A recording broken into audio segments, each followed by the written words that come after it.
one Kurdish girl from London. She wanted to, not illegal or anything, she was 18, I think. She wanted to go and fight with YPG, which is the Kurdish fighters from Rojava. She was put in prison. This is important because I think your point is absolutely crucial. Nick, you said we should take the PKK off terrorist list, but PKK is still there. I remember in London, several times PKK offices were closed down. TVs changed their names because PKK is a terrorist organization. Why? Because Turkey is the strongest supporter of NATO and USA.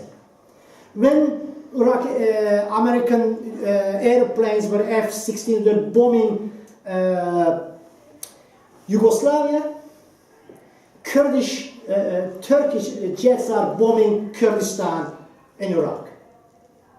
That was the same time in 1990s. So let's not have any hope or any help from these imperialist powers. As you, comrade, said, the Americans would not help anybody if they haven't got their interest in there. That is right. Their interest in the Middle East is controlling that. However, America lost the war in Iraq. America lost the war in Afghanistan. Now there is this vacuum in the Middle East. That vacuum was the power vacuum, and somebody had to fill that. And again, some of our comrades mentioned is a minority was ruling in Iraq and in Syria, the same places, and those minorities saw their opportunity. They said, we need to do something, we need to defend Sunnis, we mentioned earlier. I mean, I'm sure everybody knows, but just to let you know, the Sunnis and Shias are two sects inside Islamic religion. However, amongst them there are hundreds different sorts of groups. And amongst Kurds, there are Sunnis and Shias, and also Alevites, which they live in Turkey, and there are also Yazidis. There are Christian Kurds as well, in different places. They live in North Armenia. So the religion and nation is two different things. You can be anything, but the division, the sectarianism created by the West goes back to 1917. What happened in Syria? They put when French left, they put the minority Alevites. Majority of the people were Sunni. They put the Shia, similar to Shia religion, Shias like Iran, that they put in charge, which Assad's family come from. In Iraq, majority people are Shia. They put the Sunnis in charge. The same thing happened in Sierra Leone, same thing happened in Rwanda. As this is the imperialist game, we need to look at who was playing this game and why they did. I think that these games played inside here within our country is Islamophobia. They're creating a hatred towards Muslim. It doesn't really matter, you may be Kurds, Turk, Arab or something, it doesn't really matter your religion, but if you're a foreigner, if you're not, of course, from Eastern Europe, there's another kind of racism there. But if you are a foreigner coming from Middle East, you are enemy, you are a Muslim, and you are the terrorist. Now, the government wants us, teachers, to spy on our students if they have some kind of radical ideas. They may be a jihadi bride, or they may become a radical fighter and go and join ISIS. But if you are British, and if you are not Muslim background, you can go and fight. It's all right. Doesn't really matter.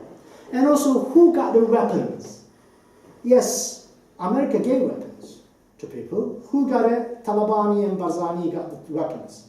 They've been armed since 1994. They've been armed. But what happened to those weapons? Who used those weapons which were in Iraqi Kurdistan? Peshmergas left the weapons to who? ISIS. ISIS got the weapons. Where did the ISIS? They didn't come from some transcendental power from top and drop on them. It came from somewhere as American and British weapons. Also, Saudi Arabia, Qatar, and Turkey.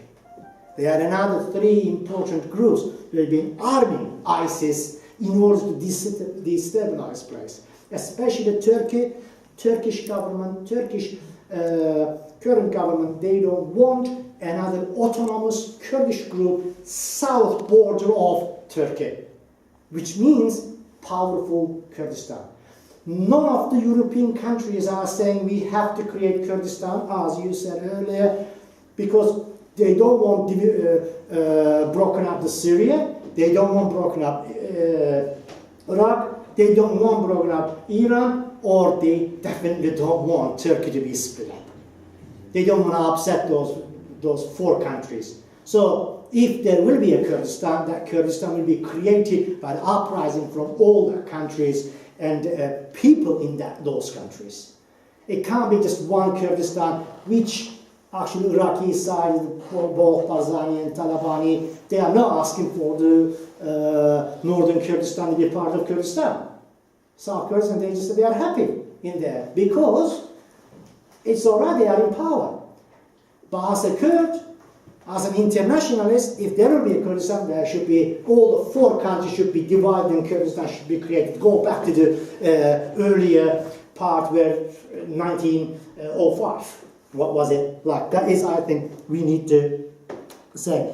And I think June said the real agenda of UK and USA, they wanted to regain their power in the Middle East. That is the reason. Because, as I said earlier, America lost the war in Iraq.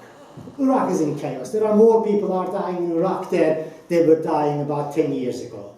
Every day, car bombs is blowing up here and there everywhere. We don't hear. More people are dying in Afghanistan and Kabul than it was under the Taliban's control. Syria, since 2011, just 200,000 people died. The weakness of the working class organization, weakness of the grassroots organization led to this civil war and the catastrophe in Syria. I don't think any bomb will help to neither Arabs, nor Kurds, nor Turkmens in the Middle East. Because the only one thing, as I showed you earlier, photo of Kurds campaigning, saying brotherhood of Arabs and Kurds in the Middle East. Because you have to live together, you lived in thousands of years. You shared everything. You can't really separate if you see 2 people, with Kurds and an Arab or a Turk. You can't say which one is who, because they all look the same. We eat the same thing, we drink the same thing, we eat the same, we swear in the same way and everything. So you can't really separate us. The real reason is to regain the control which America lost in the Middle East. That is the real reason. And now we have French as well there, because French still think they are a superior power for Syria, because it was a French colony. So British always thought anyway Iraq is part of them, so is Iran. Is why we need to fight against them. And now Turkish president and prime minister, they think they are the master of in the Middle East, so they have to recreate the old Ottoman vision, which all the areas part of Turkish Empire. I think sectarian divide we mentioned earlier, Roger, and that sectarian divide is new. It wasn't uncommon until 1994, the marriage between Kurds and Arabs, or Sunnis and Shias. Even people didn't even ask each other whether you are Sunni or Shia, they just lived together. Same thing in Sarajevo. People live in one house, and people didn't know whether you are a Serb, Croat, or you are Bosnian. They didn't ask each other's religion, because they lived together. And suddenly, something happened, and things changed. Ultra-nationalism, I think that is what we call. That nationalism created suddenly mother and father just start thinking, what are we going to do? Are you Serb? Yeah, I'm a Kosovan. Yeah, what are we going to do? Are we going to split? Of course, the problem is now recently 25 years since Srebrenica massacre, when the recent is coming out, what was happening in Kosovo. And ISIS is, I think, the product of Western imperialism. I think it goes back to Fallujah. What happened in Fallujah when a Sunni town was attacked, bombed with chemical weapons by the American army, and people started thinking, we need to do something, we are the minority. It sprang from there, and there was a power vacuum, and ISIS created this, start gaining the power. Actually, ISIS is still in power in most of the part of Syria and Iraq. I mean, all this bomb didn't help. Only 1% of the area which ISIS was occupied is taken away from ISIS at the moment. Mosul is now in the hands of Iraqis and Kurds, and after they cleared, they say they cleared, but people don't know. All the thousands of bombs dropped there, who benefited? People died, and lots of civilians died. I mean, what is going to happen when Arab dies and the American says, we are bombing you because we are going to save the Kurds? Do you think an Arab child grows up and think, oh, you know, I remember my mother and father were bombed by the Americans because to save those Kurds? Do you think that child is going to grow up with free mind? No. It was going to create more sectarianism. So we need to be opposing this definitely fully. And I think we talked about why Americans was arming Kurds, and America never armed the PKK, for example. PKK was looking for weapons, and they didn't. And I argued from the first day. I said there is only one solution for the Kurds, not bombing or just arming, letting other Kurds to go to Rojava. Turkish government didn't do that. They didn't let happen after big oppression from the West. Because they said, you can't do that, we are bombing, nothing is happening, we need to keep Kurds happy. Then this happened. Hundreds of Kurdish Peshmergas moved from Iraqi side and went into Turkey and went into Rojava. That was the only option because Kurds, they knew what to do. I mean, PKK has been fighting one of the strongest army in the world last 40 years, 30 years, Turkish army.